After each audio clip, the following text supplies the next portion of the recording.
Hello and welcome to the Voces live stream. Today we're going to be covering our introductory title as well as our novice and intermediate titles. These are our non-CI titles, so yeah, I'll be showing you the organization of each of the titles as well as giving you some tips for using them with your students. As we go, I encourage you to ask questions in the chat box and one of my colleagues will answer. If you have very specific questions, feel free to reach out to me or any one of my colleagues via email or phone and we will help you with those.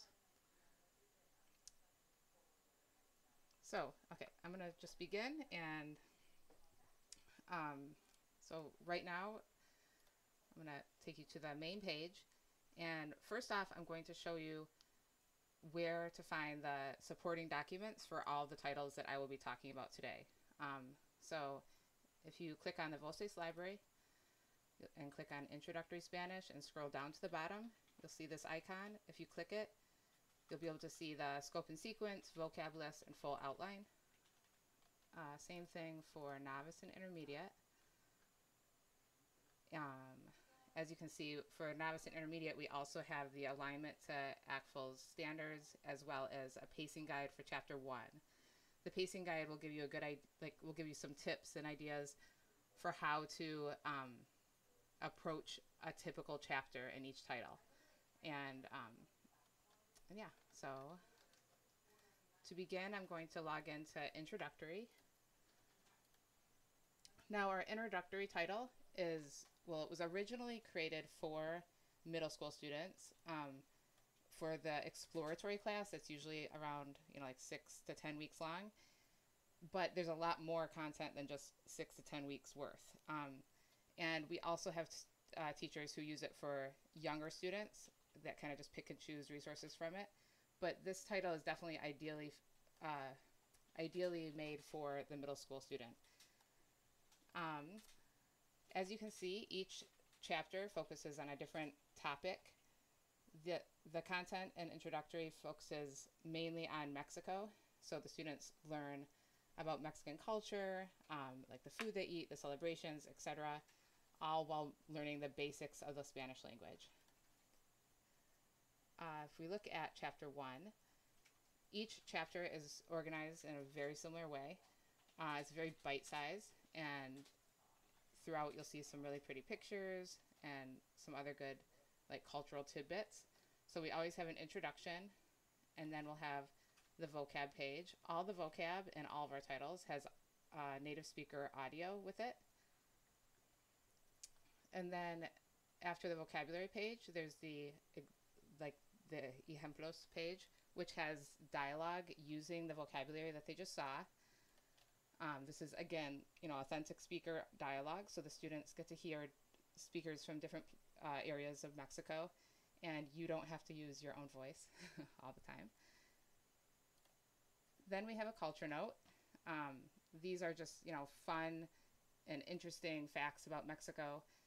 One thing that we really value at Voces is presenting the authentic culture and not, like the Disney World version of the culture. So your students will learn things that they may have not known, of course, and things that maybe even you haven't, you didn't know about the culture. So I encourage you to explore those. And then at the end, we always have a Vamos a Charlar section, which includes some prompts for the students to do in class with each other using the vocabulary and dialogue that they've just learned. Then after that, we have the activities. These are, the activities is like a workbook that's online, in line with the chapters that your students are studying. So some of the activities, like this one, is auto-graded. You can tell if an activity is auto-graded by the little lightning bolt symbol here on the left. And just to give you an idea of what that looks like when a student does it, let's see if I can do some of these correctly. And some of them I'll do. So they select, they're matching, of course, the two, and then they press submit. And then, whoa, I got it all right. So if they get something wrong, it will look like, oops, that would have been, it will look like that. So they get immediate feedback. You don't have to grade it. You can see their grade immediately in the teacher's panel. And it's just exceptional practice for them with the material that they just learned in that chapter. So each chapter will have a lot of auto-graded activities as well as more open-ended activities where the students type out their response and where there may be multiple possible correct answers. After the activity section, there's a panorama section. And here we'll find one of the panoramas. All of these panoramas in each chapter will be of a different place in Mexico, of course. And these are great. Students love them. They get to explore these places. And as you can see, they're very authentic photos. They're real photos. They get to zoom in and, really examine the details. And with each panorama, there's a series of questions. These are based on the See, Think, Wonder routine. And they're encouraging the students to use some of the language that they've just learned in the chapter. These are great. Panoramas are a very great thing to use in class. Like if you're projecting in class, you can open up discussion. These are great. You can use these to discuss a lot of things. So, and you can just ask the questions in class to your students and they can talk about them, etc. Then we have a video section. So some of the videos that you'll see in Introductory are the Teacher's Discovery classic videos, like the Moo and Quack video series. Others are going to be more cultural. And all of them have an activity for the students to do. So the students can, so you can see that the students did in fact watch the video if you assign it for homework. Something new that we just added to Introductory are the Preguntas Personales.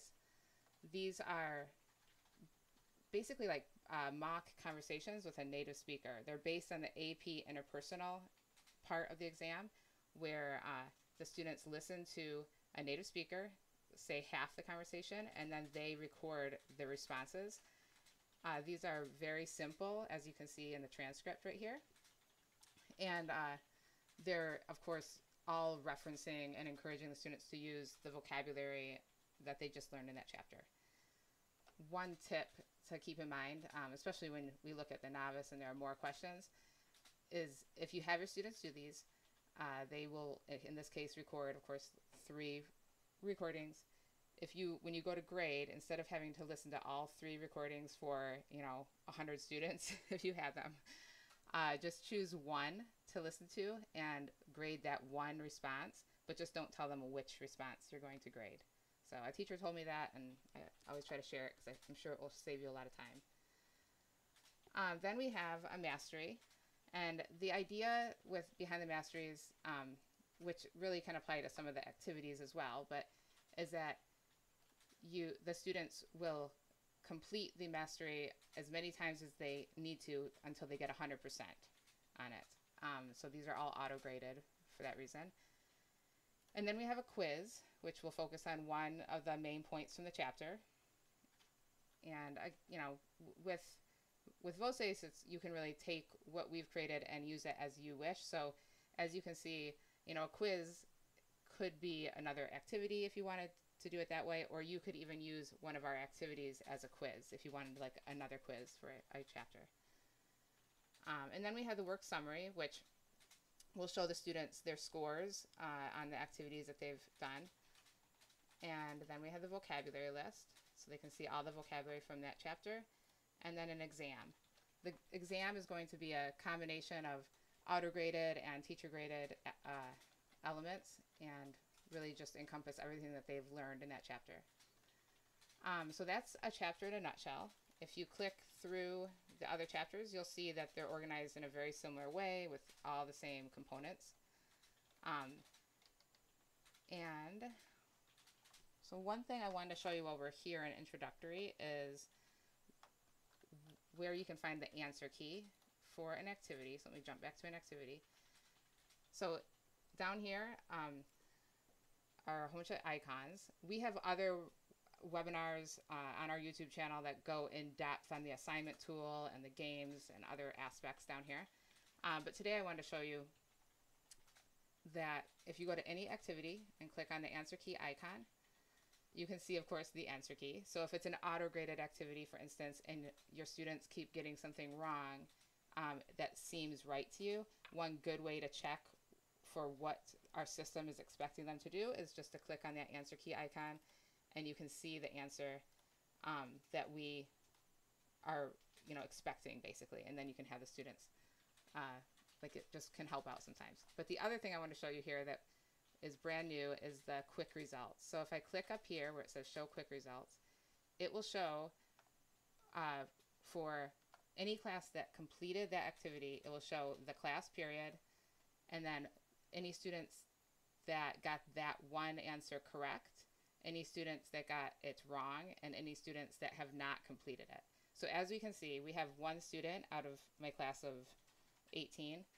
who got the first one correct. We have one student who got it incorrect, and we have 16 students, and I can see all of their names here, who have not done it. This is a great thing, if you have assigned this activity and you want to check to see where students are at before class, maybe like if you're going to either give them more time to finish or just to, get a good idea of where, like, what they have done and what needs to be done still. You can come here, see what's been done, and, approach the day there from there. And also, of course, you'll get an idea of how well the students have done. So this can be used, you can see this on any auto-graded activity, and you can also see it on a teacher-graded. It will just show which students have completed it and which students have not, in that case, if you haven't graded it. So I'm just taking a peek at the comments, so I'm going to wrap up, and actually, just to note, we don't cover an introductory grammar explicitly. I mean, there is grammar naturally in the conversational nature of the language that we teach, but we don't have verb charts and things like that in introductory.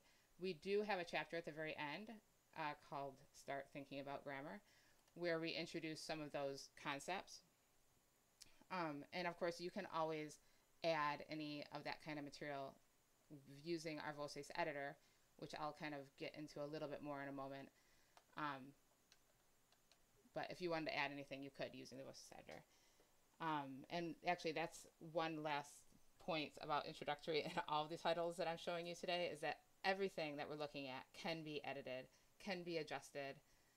Our Voces editor is very versatile and can be used to really make this your own if you choose to do it. So, okay, so I'm going to go to Spanish Novice now.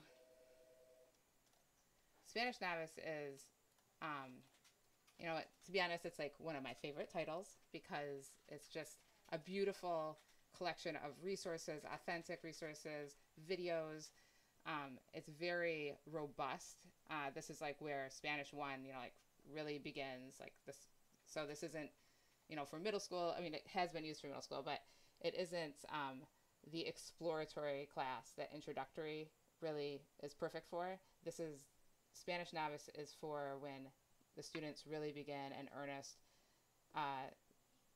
pathway into Spanish. So as you can see, we have divided our novice level into 2 years of curriculum. So there's Spanish 1 and then Spanish 2. Each chapter in Spanish Novice focuses on a different Spanish-speaking country. So by the end of Spanish 2, the students will have, virtually visited all the Spanish-speaking countries and learned about, the cultures there and the people. If I click on a chapter, we can see that it's organized in some ways similar to the way that the introductory chapters were organized. We have like the lessons here and then the activities and other like supplemental resources below it. For here, I want to jump into chapter 2. So every chapter begins with an introduction to the country. The students can see images from that country. They can read about some of the facts from that country, like the languages, etc. And they can also see a map of that country. So right away with this page, you could, this could initiate a lot of discussion and, just give the students an idea of the people and cultures that they'll be learning about.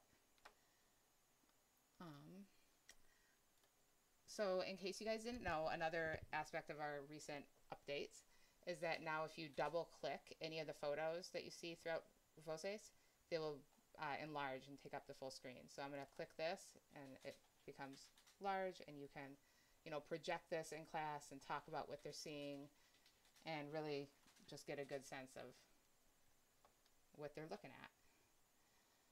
So then we get into the actual lesson for the chapter. Like before, we have our vocab list. Everything is thematic in Novice, so every chapter focuses on a different theme. This one is, you know, classrooms and school. All the vocab has native speaker audio, so again, the students can listen to it and hear different people, like different accents and stuff, saying these words. We do have supplemental vocabulary in Novice, so we present like the core vocabulary like this, and it's like a lighter background for these boxes. And then the supplemental vocab is like the vocab with the green boxes. And usually the supplemental vocab is kind of like extra language that the students might need. It might come up in class, or it might apply to them specifically, and you know, it's there for them to use if they want, but they don't need to know those words for the activities necessarily.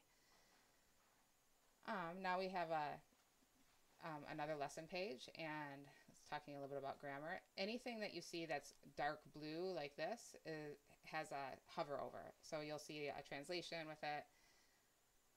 Again, we have all the audio. We also have a culture note in every chapter of Novice.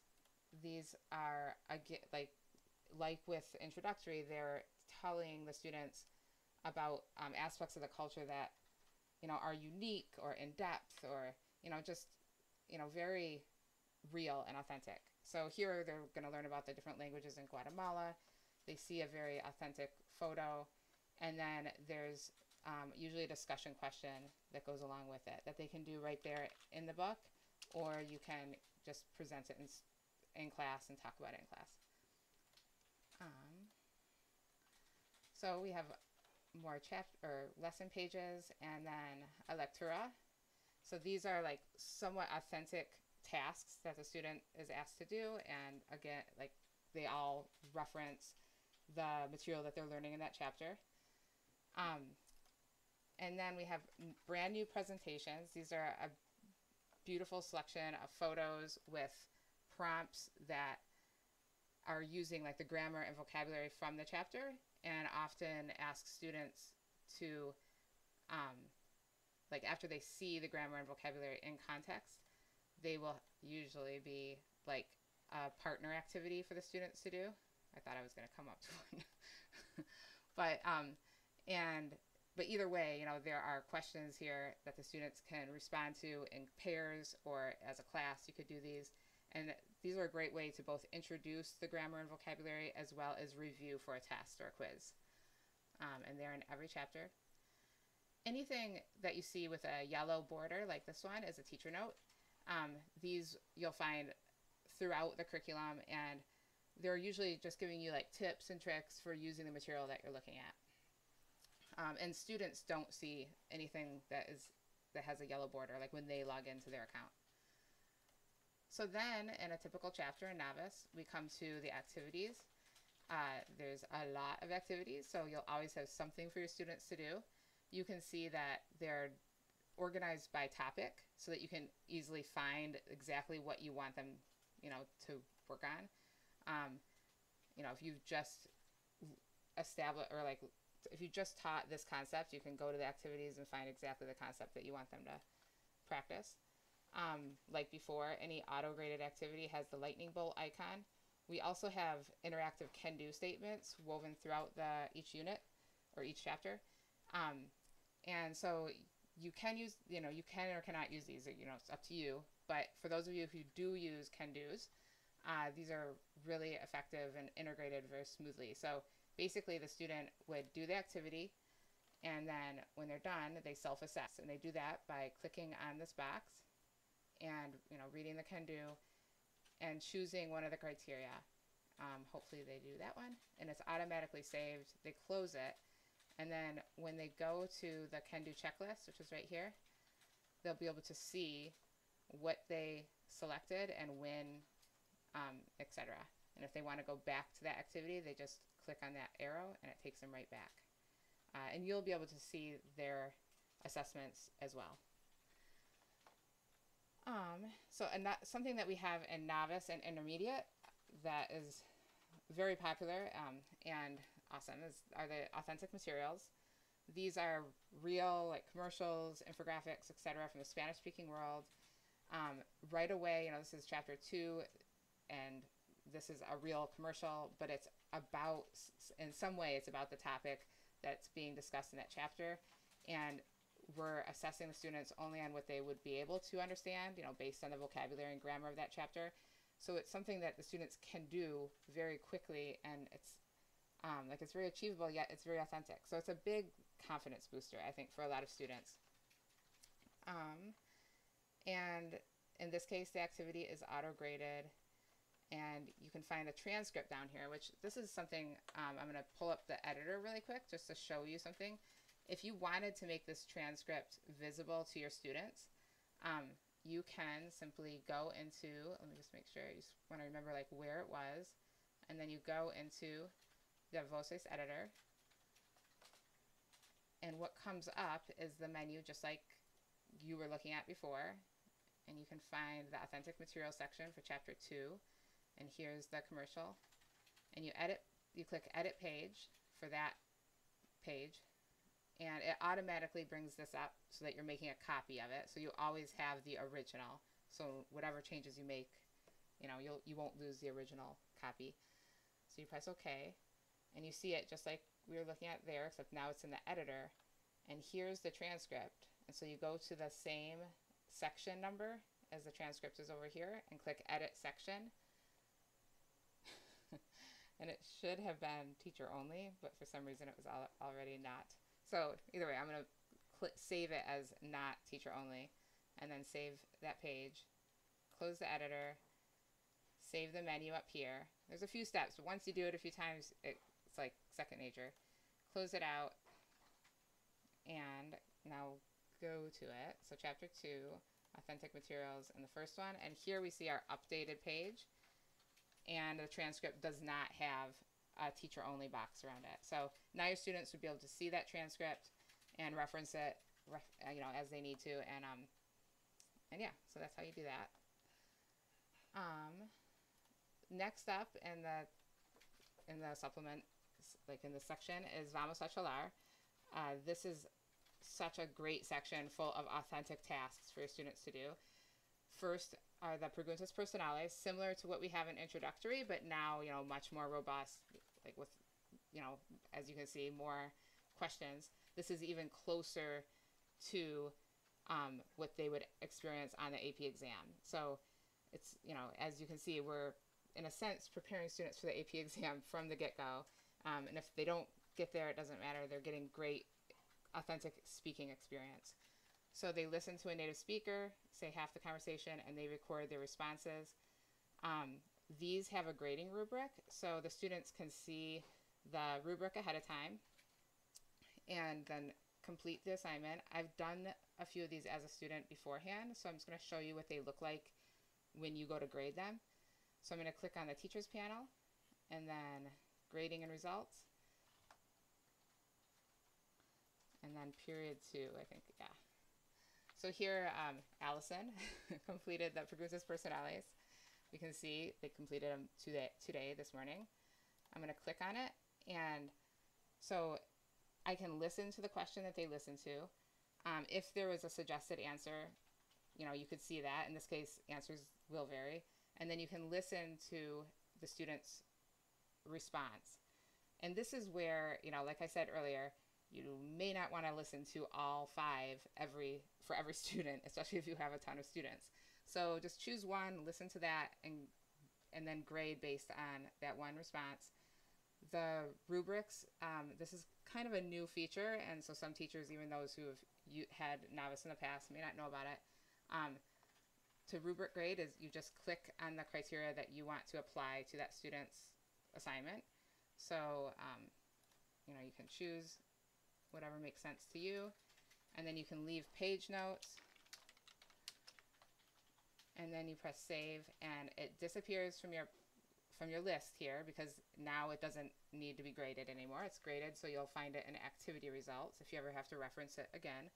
And the student, which I can show you really quick, the student will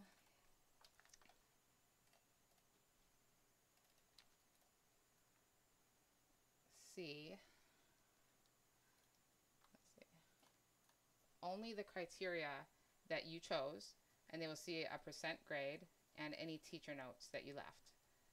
And I didn't actually, yeah. So they'll see exactly what you want them to see. Another thing to keep in mind is, and let me just jump back in as a teacher,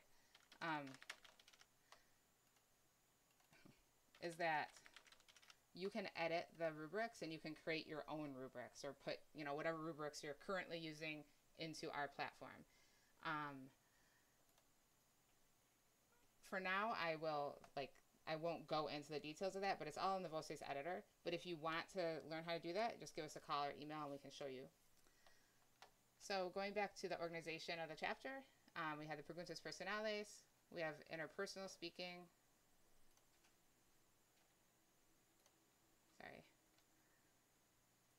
Sorry. And all of these very authentic tasks, ask the students to basically imagine themselves in the Spanish-speaking world doing something that hopefully they do one day, right? Like that's our goal. Not only for them to be able to speak and use the language, but also encourage them to get out there and experience the language. And then we have a panorama. This is actually one of my favorite panoramas of all. It's beautiful, very, very authentic, and just absolutely stunning. And the students can explore, look around at the market. We give them a little description of what's going on. And then we have the see, think, and wonder style questions that go along with it. In Novice, there are interviews. Some are written, some are video interviews with native speakers. Some are in English and some are in Spanish, as you can see up here. Every one of them, though, has an activity for the students to do. The ones in Spanish, of course, the activity is going to be like multiple choice or a little bit, in a sense, easier and at their level. But the ones in English are going to be more open-ended and open to discussion. And these are always, we're kind of, we are constantly updating all of our titles. And one thing that we try to update on a regular basis are our videos. So just over the summer, we actually added probably around 15 new videos, all of them spoken by Spanish speakers in Spanish, to our Novice title. So you'll see those as you explore the different chapters. Then we have our videos. These, in Novice alone, there's I think more than 200 videos. Some are the Teacher's Discovery classic videos like Moo and Quack. Others are very cultural videos like this one. All of them have an activity, something for your students to do. So these are great for when a sub comes, you can project them, and if you have, if you can't have your students log in using their own devices on a certain day for whatever reason, you can always print the page as well and print the activity, and that will remove the video from the page and remove the sidebar and make it print friendly so that the students can just complete the assignment at their desks with pen and paper while they watch the video being projected in front of the class. Then we have Masteries, just like we did in Introductory. Again, these are intended to be done as many times as the students need to get 100%, but you can use them however suits you. One thing to note here is, and you may have seen in Introductory, is that some of our sections have these little apples next to it. The apple means that it's teacher only. So students, when they log in, do not see this section or anything or any pages in the section. If you were to assign this page, they would see that when they went to their assignments. So that's one way to give it to them. If you want to remove that apple, though, so that they can see it, you can just go into the editor and it will pull up here. There it is. And then you'll see the apple just like you do on the in the curriculum, and you just click that section and click the teacher only box here, and it removes the apple, and then you just want to save. You can also add apples. So if you wanted to, and this comes up kind of a lot, if you wanted to basically block students from seeing all the later chapters so that they wouldn't work ahead or, you know, be distracted by what's coming next, you can go to the chapter and just click Student C, and it will turn into Teacher Only. And you can see that that whole chapter now is Teacher Only, meaning the students won't see anything, you know, in that chapter unless you assign it. So you can do this for a whole section. You can do this for specific pages. And whatever you do, you just wait, you put the apple there, and then you press save on the menu. And when I go back out, we can see that apples now are next to chapter 3 and chapter 4. So, you know, that's a great way. Like if you haven't really dived into the editor yet, I would recommend, you know, experimenting with using the apples just to kind of get used to it. And as time goes on, you know, do a little bit more, and by the end of the year, you'll be like a pro with the editor. So the next we have the quizzes, which cover some of the specific topics that were presented in the chapter. And then again, the work summary, so students can see what, you know, how they've done throughout the chapter. And the vocabulary list, including the supplemental vocabulary. And then we have an exam for every chapter. The exam is broken into 2 parts. The first is all multiple choice, all auto-graded. So this is a great, you know, easy way to see where your students are at the end of the chapter without having a ton to grade at the end. I mean, it's awesome.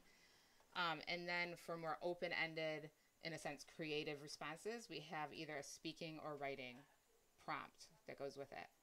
And these come with the rubric. So that is the Novice, like a typical chapter in Novice in a nutshell. One thing I do want to mention is that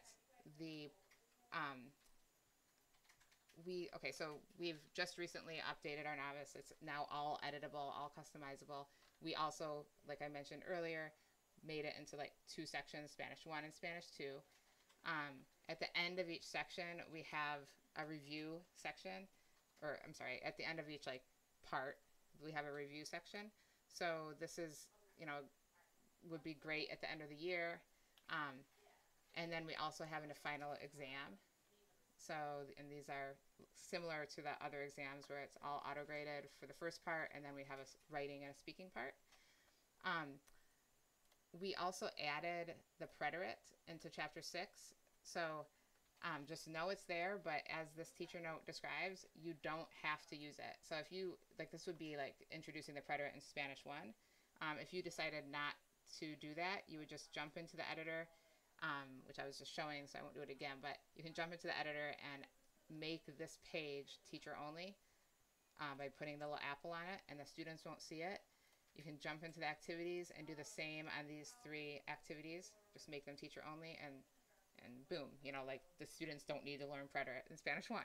But if you want to teach them the preterite or introduce it to them at least, it's there for you. It comes up again, I think, in chapter 8, 9. And you can do the same there.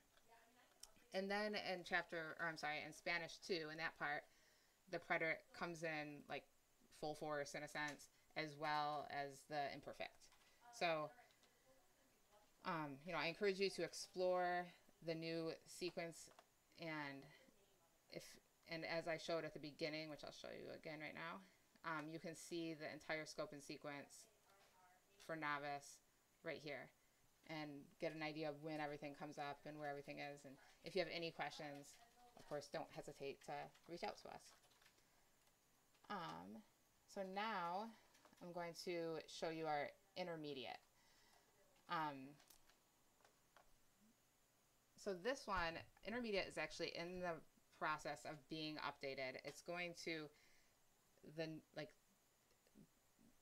it's being put on the customizable platform is number 1, what's happening. So right now we're putting it over on the customizable platform, and it will be live probably like in a week or 2. we will let you guys know when it is. So I'm going to jump in there really quick. Oh, yeah. And show you around. It's very much the same as before, but we have reorganized it a little bit so that the first few chapters are covering material like the preterite and imperfect, which the students would have learned in Spanish 1 and 2 if they had been using Novice. And then later on in the curriculum, we've organized it so that then the students are learning the newer, like new grammatical points, different tenses, etc. But one thing that you'll notice when you get into intermediate is that the chapters are, well, very similar to Novice. They're very big. So these are like, they're meaty chapters. There's a lot in each chapter. So we have the lessons and the vocabulary, just like we did in Novice. You know, there's lots of examples, lots of dialogue, and beautiful pictures throughout, very cultural, updated pictures. And then we have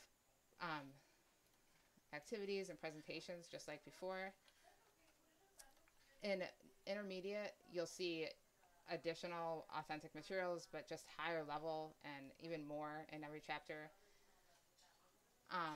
Lots of interviews. So in this case, all the interviews are going to be in Spanish, and the activities that go along with them really expect the students to like dive in depth on these topics. So